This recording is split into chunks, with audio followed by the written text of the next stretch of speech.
Hello all, welcome to day 8 of my 30 days 30 temples journey. நம்மெல்லாம் எதுக்கு airport போவோம்?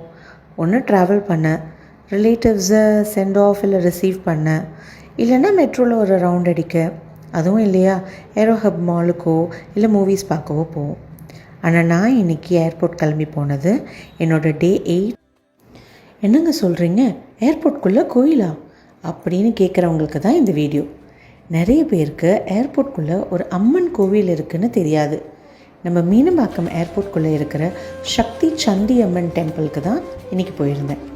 Flight sound, airport rush, busy vibes நடுவில் ஒரு divine ஜெம்முன்னே சொல்லலாம்.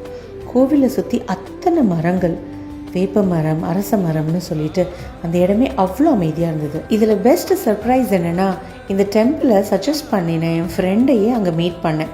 அதுவும் கம்ப்ளீட் கோஇன்சிடென்ஸ் தான். இன்றைக்கி விசிட் ஃபுல்லாக ஹாப்பி வைப்ஸ் தான்.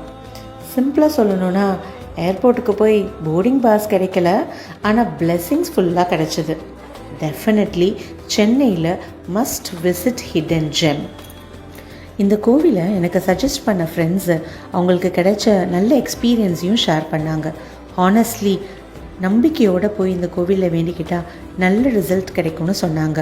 நானும் அதே நம்பிக்கையோடு போய் வேண்டிக்கிட்டேன். ஓவராக எக்ஸாஜரேட் பண்ணுறேன்னு நினைக்காதீங்க. நீங்களும் கண்டிப்பாக ஒரு முறை விசிட் பண்ணி மனசார வேண்டிட்டு வாங்க. கண்டிப்பாக உங்களுக்கும் நல்ல ரிசல்ட் கிடைக்கும். உங்கள் எக்ஸ்பீரியன்ஸையும் என்னோட கமெண்ட் செக்ஷனில் ஷேர் பண்ணிக்கோங்க. அது மட்டும் இல்லை, உங்களுக்கு ஏதாவது கோவில் எனக்கு சஜஸ்ட் பண்ணணும், என்னோடய ஜேர்னியை கம்ப்ளீட் பண்ண அது ஹெல்ப்ஃபுல்லாக இருக்கும்னு நினச்சிங்கன்னா please do comment. Most welcome. என்னோடய டே 8 ஜேர்னியை சக்ஸஸ்ஃபுல்லாக கம்ப்ளீட் பண்ண சந்தோஷத்தோடு டே 9 ஜேர்னியை நோக்கி ட்ராவல் பண்ணுறேன். என்னை ஃபாலோ பண்ணாதவங்க ஃபாலோ பண்ணிக்கோங்க, சப்ஸ்கிரைப் பண்ணாதவங்க சப்ஸ்கிரைப் பண்ணிக்கோங்க. See you then. Bye-bye.